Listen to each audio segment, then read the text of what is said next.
Welcome to this English language overview and explainer. Today, we're doing something really fascinating.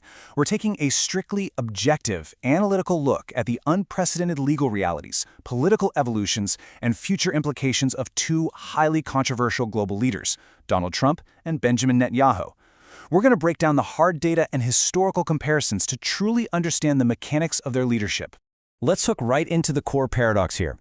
We're looking at two figures who maintain almost gravity-defying power, despite facing monumental legal hurdles. In previous eras, the sheer volume of charges they face would have ended political careers overnight, literally gone. Yet both have managed to not only survive, but thrive. So, how? That's exactly what we're going to unpack. Okay, here's our roadmap. Today we're going to cover 4 clear steps: their legal realities, the historical context, their evolution to populism, and finally, replacing the old guard. Let's jump in. Section 1. Unprecedented legal realities. Both of these men represent historic anomalies in modern democracies. Donald Trump is facing state-level racketeering charges in Georgia, plus federal indictments for handling classified documents and election interference. Meanwhile, Benjamin Netanyahu is dealing with massive domestic graft trials, specifically known as cases 1000, 2000, and 4000. These involve formal charges of bribery, fraud, and breach of trust for allegedly swapping regulatory favors for luxury gifts and media collusion. Now 34. That number right there carries incredible historical weight. Donald Trump actually became the first former or sitting U.S. president to be convicted of 34 felony counts by a unanimous New York jury for falsifying business records. And even though he received an unconditional discharge in January 2025 due to his return to office and presidential immunity complications, the conviction itself stands as an absolutely unprecedented moment in American legal history. Shifting over to the international stage, we see a distinct difference. While critics argue Trump's past military actions violated international law, he faces absolutely no formal war crimes indictments. Netanyahu, however, is explicitly sought under an active International Criminal Court arrest warrant issued in November 2024. The ICC found reasonable grounds to charge him with war crimes, including starvation as a method of warfare and crimes against humanity. It's a completely unprecedented situation for a Western-backed democratic leader, though, of course, it's a jurisdiction Netanyahu strongly rejects. Section 2. The historical context. It's really fascinating how comparing these dimensions completely changes our perspective. Think about systemic financial corruption. Historical figures like Sani Abacha or Ferdinand Marcos literally bankrupted national treasuries, whereas Trump and Netanyahu's financial charges involve corporate tax fraud or luxury gifts.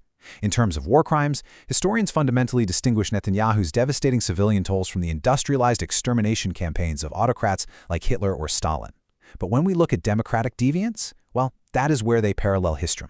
Trump's efforts to overturn the 2020 election rival and arguably exceed the crisis of Richard Nixon's Watergate cover-up. Section 3. Evolving into modern populism. To understand why they survived these intense legal battles when leaders like Nixon just couldn't, we have to look at how their politics evolved. Actually, before we look at how they changed, let's look at what stayed exactly the same. Trump's transactional nationalism, his obsession with trade deficits, mirrors the exact views he published in 1987 newspaper ads. Similarly, Netanyahu's conceptualization of terror, framing regional conflicts as a civilizational battle of good against evil, was a framework he actively pioneered way back in 1979. But how did they adapt those core views for the modern era? Well, it's essentially a complete inversion of traditional 1980s conservative platforms. Back then, conservatism championed globalization, free trade, and deep respect for state institutions. Today, modern populism swaps that out for protectionist tariffs and highly personalized power structures. Instead of seeking a broad media consensus, they bypass it entirely to leverage digital tribalism. And this all builds directly into an aggressive populist assault on the state itself. As both men faced mounting criminal prosecutions, they activated the exact same playbook. They weaponized their loyal bases against the judiciary, framing independent prosecutors and security agencies as deep state actors trying to thwart the voters. They completely bypassed mass media to create self-reinforcing digital bubbles. And globally, they prioritized transactional pacts between individual strongmen over predictable, traditional alliances. Section 4. Replacing the old guard. Because both leaders maintain such fiercely loyal bases, replacing them requires actual structural shifts.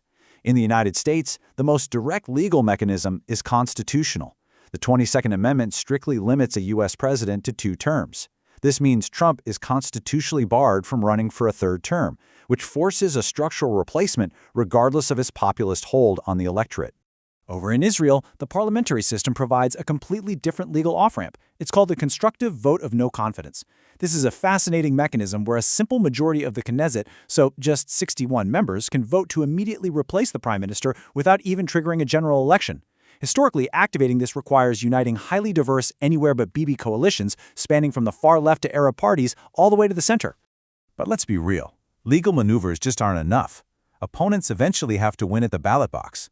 And modern challengers simply cannot use outdated 1990s playbooks.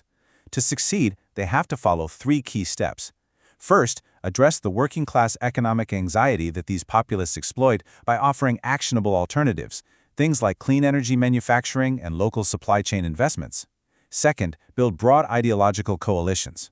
And third, and this might be the most crucial, refuse to fight the highly polarizing culture war.